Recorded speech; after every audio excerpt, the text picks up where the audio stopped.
왜 이런 분위기가 만들어지고 있는 것이냐? 여러분 한번 접해 보셨는지 모르겠는데 올 11월 달에 매년 열리는 거긴 한데요. 글로벌 인재 포럼이라고 그래서 우리나라 교육부에서 전 세계 교육학자 혹은 인재 개발과 관련된 뭐 기업의 혹은 학계의 유명한 전 세계 사람들이 다 우리나라에 와서 토론을 하는 그런 행사가 있어요.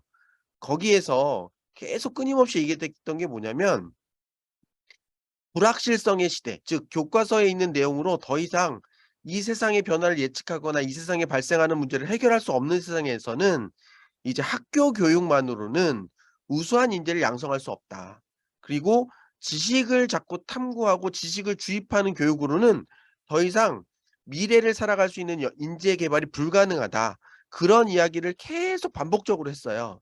자, 거기에 그 블룸버그라고 하는 미국의 어떤 유력한 언론사죠. 거기에서 이제 한국의 이런 빠른 성장은 과거에는 교육의 어떤 덕분이었다라고 얘기할 수 있지만 이제는 암기 위주의 교육 중심의 대한민국 교육이 대한민국 경제 성장의 발목을 잡을 것이다. 이런 예측을 했거든요. 그래서 불과 얼마 전만 하더라도 뭐 오바마 대통령 있을 때까지만 해도 미국이 대한민국 교육을 본받아야 된다. 뭐 대한민국의 교육열을 우리가 쫓아가야 된다. 이렇게 얘기했지만 계속 우리나라 수능의 어떤 여러 가지 문제점, 즉 뭐 영국의 뭐 언어학자조차도 우리나라 수능 문제를 풀기 어렵다고 한다거나 아니면 우리나라 수능 출제 국어 수능 출제 위원이었던 분이 수능을 풀었는데 3 등급밖에 점수가 안 나온다거나 그래서 실제로 역량이 있는 사람이 풀어도 제대로 점수를 받을 수 없는 수능.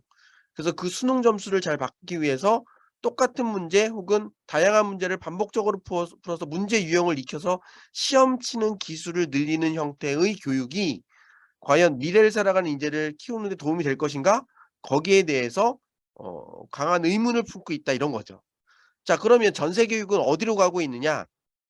제 교육을 들었던 분들은 많이 반복적으로 들으신 얘기겠지만 지금 OECD가 2015 년부터 전 세계 교육자들을 모아 놓고 에듀케이션 2030 프로젝트를 하고 있다고 말씀드렸어요.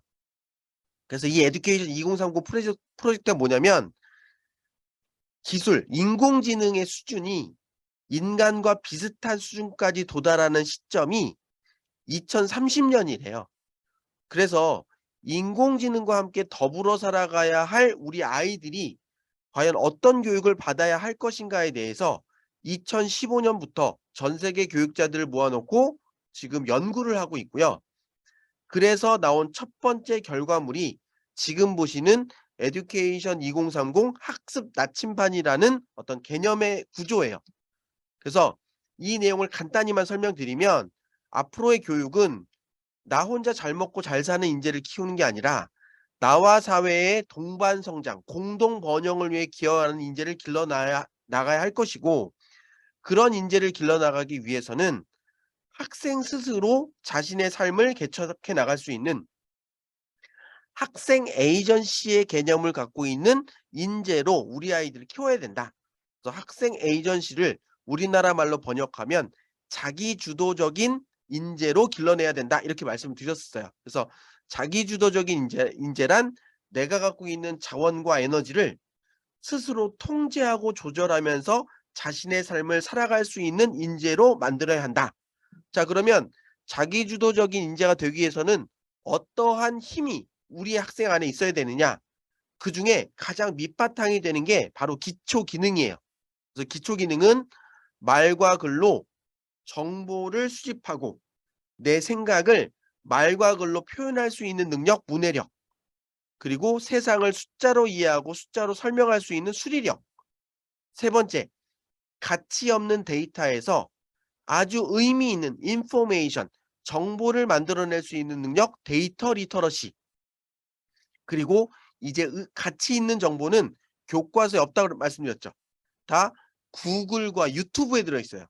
자, 그렇게 디지털화 되어 있는 지식 중에 나에게 필요한 지식이 어디에 있는지 발견해낼 수 있고 그 지식이 참인지 거짓인지 구분할 수 있으며 나의 목적에 맞게 그 지식을 활용할 수 있는 디지털 활용 능력, 디지털 리터러시. 그리고 마지막 헬스, 건강 리터러시, 이 5가지 기초 기능이 있을 때 우리 아이가 나와 사회의 공동 번영을 위해 성장할 수 있는 자기주도적 인재가 될 수 있는 기초 소양이 닦인 거예요. 근데 중요한 건 뭐냐면 이 기초 소양만 있다고 해서 성장할 수 있는 건 아니다. 그럼 뭐가 필요하느냐? 변화와 혁신을 만들어낼 수 있는 역량이 필요하다. 자, 변화와 혁신을 만드는 역량이 뭔데? 첫 번째, 우리가 살면서 마주한 문제를 기존의 부모님이 해결했던 것보다 조금 더 빠르고 효율적이고 편리하게 해결할 수 있는 새로운 솔루션, 새로운 가치를 만들어낼 수 있는 능력이 필요하다. 그래야 변화와 혁신을 만들 수 있다. 두 번째, 내가 마주한 문제를 기존의 방법보다 조금 더 빠르고 효율적인 새로운 아이디어로 적용하려다 보면 기존의 방식에 익숙했던 사람들로부터 여러 가지 저항과 갈등을 불러일으키죠. "야 그냥 하던 대로 해. 왜 자꾸 바꾸려고 그래?" 이런 저항이 생기잖아요. 이런 저항을 마주했을 때 "아이 그럼 그렇지. 내가 뭘 저걸 바꾸려고 그래." 이렇게 포기하면 혁신이 만들어질 수 없잖아요. 그래서 이런 갈등과 딜레마를 지혜롭게 대처하는 능력이 있을 때 변화와 혁신을 만들 수 있어요. 내가 마주한 문제를 기존의 방법보다 조금 더 효율적으로 변화시키고 그 내용을 적용하는 과정에 생기는 갈등과 딜레마를 지혜롭게 대처했다 하더라도 모든 결과가 내가 원하는 대로 나오는 건 아니죠. 그럴 때 성공하면 내 탓, 실패하면 네 탓하면 우리 아이는 그 과정에서 성장할 수가 없잖아요. 그래서 모든 과정과 결과를 자신의 책임으로 인정하고 나의 행동이 미래 결과에 어떠한 영향을 미칠지 예측하면서 행동할 수 있는 책임감을 갖고 있을 때 우리 아이들이 변혁 그러니까 변화와 혁신을 만들어낼 수 있다라는 거죠. 그리고 이런 경험을 한 번만 하면 한 번 성장하고 멈추는 거잖아요. 하지만 이 사회는 끊임없이 변화하기 때문에 이런 혁신을 만드는 경험을 끊임없이 플랜 두 C, 플랜 두 C 반복적으로 할 때 우리 아이는 끊임없는 성장을 통해서 나와 사회의 공동 번영을 위해 기여할 수 있는 인재로 성장할 수 있다. 자, 근데 중요한 게 뭐냐면 우리 아이가 자기가 마주하는 모든 정치, 경제, 역사, 사회, 문화 모든 문제를 다 해결하겠다고 덤벼요. 자, 이렇게 되면 어떻게 될까요? 자, 모든 문제를 다 해결하면 좋겠지만 현실적으로 우리 아이가 갖고 있는 시간과 에너지는 한계가 있죠. 그래서 모든 문제를 해결하고 하겠다고 덤벼들면 우리 아이는 번아웃, 지쳐 쓰러져요. 그래서 조금 더 효율적으로 나의 시간과 에너지를 쓰기 위해서는 내가 어느 방향으로 힘을 집중할지 방향을 선택해야 돼요. 그래서 이 지금 장표의 핵심 개념이 뭐냐면 학습 나침판이에요. 그러니까 나의 에너지를 어느 방향으로 쏟을지 결정을 하고 그 분야의 지식과 기능과 태도와 가치를 계속 쌓으면서 내가 관심 있는 그 분야에서 마주한 문제를 새로운 가치로 창출하고 그 창출한 문제를 적용할 때 갈등과 딜레마를 대처하면서 모든 과정과 결과를 스스로 책임감 있게 추진하다 보면 그리고 그런 활동을 끊임없이 플랜 도 C, 플랜 도 C 반복적으로 하다 보면 그 분야에서 나와 사회의 공동 번영을 위해 노력하는 인재로 성장할 수 있을 것이다. 에듀케이션 2030 프로젝트. 자, 그래서 미래 교육은 지금 말씀드린 이런 방향으로 진행되어야 되고 이런 교육이 학교 안에서 이루어져야 된다고 강조하고 있어요. 그래서 2015년부터 2018년까지 요 내용을 전 세계 교육자들이 합의했고요. 이제 2019년부터 지금까지는 이런 교육을 학교 현장, 수업 현장에서 어떻게 할 수 있는가에 대한 그런 디테일을 연구하고 있어요. 근데 어쨌든 우리는 선생님은 아니니까 '아 우리 아이가 이런 방향의 교육을 받아야 되는 거구나.'라는 것들을 머릿속에 염두에 두셔야 돼요. 근데 중요한 건 뭐냐면 여러분들은 저하고 이런 얘기를 나누니까 '아 에듀케이션 2030 잘은 모르겠지만 저런 교육이구나.' 이렇게 아시겠지만 이런 설명을 듣지 않은 많은 학부모님들은 이 얘기가 무슨 얘기인지 모르시잖아요. 그래서 OECD가 이 내용을 간단하게 하나의 언어로 정리한 게 뭐냐면 지식 중심의 교육이 아니라 지식과 기능과 태도와 가치를 동원해서 문제를 해결할 수 있는 역량 중심의 교육으로 미래 교육이 바뀌어가야 된다라고 얘기하고 있어요. 그래서 역량 중심의 교육, 역량 중심의 교육, 핵심 역량 중심의 교육 등등의 역량이란 단어가 모든 교육 현장에서 계속 반복적으로 나와요. 그러면서 역량의 정의를 내리면서 복잡한 요구를 충족시키기 위해 지식과 기능과 태도와 가치를 동원하는 능력을 역량이라고 합니다라고 역량에 대한 정의를 내리고 있습니다. 자, 근데 우리가 이 정의를 읽었지만 사실 이 정의가 딱 가슴에 와닿지는 않아요. 복잡한 요구를 충족시키기 위해 지식과 기능과 태도와 가치를 동원하는 능력, 역량. 자, 그래서 제가 이걸 조금 쉽게 설명드리기 위해서 저의 경험을 말씀드리곤 하는데, 자, 제가 이거 실제입니다. 중국어 학원을 6개월 다닌 적이 있어요. 자, 그런데 중국어 학원 6개월 다닌 저를 갑자기 저희 회사에서 중국 거래처로 출장 보냈다고 상상해 보세요. 자, 중국 거래처에 도착한 제가 중국어를 잘 할 수 있을까요? 없을까요? 그렇죠. 여러분은 잘 할 수 없다고 생각하겠죠. 근데 저는 할 수 있어요. 왜요? 학원을 다녔어요. 그래서 我是 한국어론, 你是 팔로만 할 수 있잖아요. 나 한국 사람인데 너 밥 먹었니? 뭐 이런 얘기를 할 수 있어요. 근데 중요한 건 뭐죠? 제가 지금 여러분께 선보였던 중국어 실력이 우리 회사가 저에게 요구한 그 목적을 충족시키는데 충분한 수준의 중국어일까요? 그건 아니죠. 그럼 전 역량이 없는 거예요. 자, 우리 아이가 초등학교 6년, 중학교 3년, 고등학교 3년을 다니면서 12년 동안 영어를 배웠어요. 그래서 영어 어휘와 관련된 지식이 있고요. 문법에 대한 지식이 있어요. 그리고 어휘와 문법에 대한 시험 문제가 나오면 그걸 풀어낼 수 있는 스킬도 있어요. 그리고 친구들과 영어로 이야기를 주고받을 수 있는, 혹은 영어를 모르는 친구에게 영어를 가르쳐 줄 수 있는 따뜻한 마음도 갖고 있어요. 그런데 막상 실제 내 눈앞에 외국인을 딱 마주하면 등에서 땀이 나고 한마디도 입을 열지 못해요. 그럼 우리 아이는 영어라는 언어를 활용해서 커뮤니케이션 할 수 있는 역량이 없는 거죠.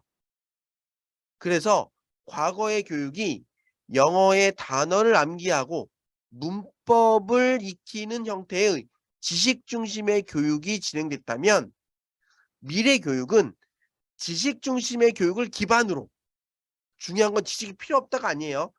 지식 중심의 교육을 기반으로 해서 그것들을 실생활에 활용할 수 있는 역량을 끌어올리는 수준까지의 교육으로 전 세계 교육이 변해야 한다라고 주장하고 있는 거예요.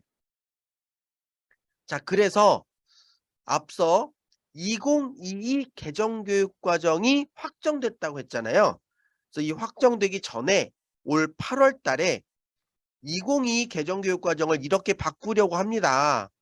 여기에 관심 있는 분들은 함께 교육부에서 주관하는 다양한 채널을 통해서 여러분들의 생각을 공유해 주세요라는 국민 참여 소통 채널 홈페이지를 만들고, 뭐 온라인과 오프라인으로 굉장히 많은 공청회를 진행했어요. 물론 많은 학부모님들은 관심이 없으셨겠지만 그런 과정을 거쳤어요. 그때 2022 개정교육과정에 대해서 내용을 학습하시고 공청회에 오셔야 됩니다 하고 자료실을 만들었는데, 그 자료실에 요 두 가지 자료가 기초 자료로 들어가 있어요.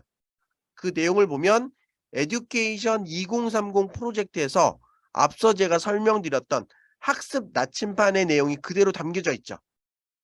자, 그리고 이 내용을 확장해서 죄송합니다. 학교 현장에서 수업을 진행할 때 어떤 주제로 어떤 프로세스를 거쳐서 학습해야 되는가 하는 내용이 담긴 교육과정 설계 원리와 관련된 내용도 함께 담겨 있었어요. 자, 이건 어떻게 가르칠 것인가에 관련된 내용인데요. 간단하게 핵심만 말씀드리면 결국 학교 수업에서 주제를 정할 때는 학생들이 그 수업에 참여하기 전에 어느 정도의 수준의 지식과 역량을 갖고 있는지를 확인하고 그 역량을 활용해서 조금 더 도전 가능한 주제를 결정해야 된다. 그래서 그냥 왼손으로 할 수 있는 걸 계속하면 이 아이가 성장할 수 없기 때문에 기존에 갖고 있는 수준을 고려해서 그거보다 어느 정도 노력을 해야만 도달할 수 있는 그런 주제를 정하고, 대신에 가리키려는 주제를 너무 많이 하면 그 한 가지 주제에 집중할 수 없으니까 포커스를 맞춰서, 즉 많이보다는 중요한 몇 가지의 방점을 찍어서 그 몇 가지 주제를 깊이 다루라는 거죠. 그리고 내가 정한 그 주제가 내가 배우는, 내가 가르치는 그 수업과 그 수업의 이론과 어떻게 연결되어 있는지 잘 고민해서 수업의 주제를 정해서 그 수업에 학생들이 도전해서 성장할 수 있도록 주제를 결정해야 된다. 그리고 그런 주제의 수업이 참여형으로 이루어졌다면 실질적으로 평가도 학생의 수행 능력, 역량의 성장을 평가하는 형태로 바뀌어야 된다.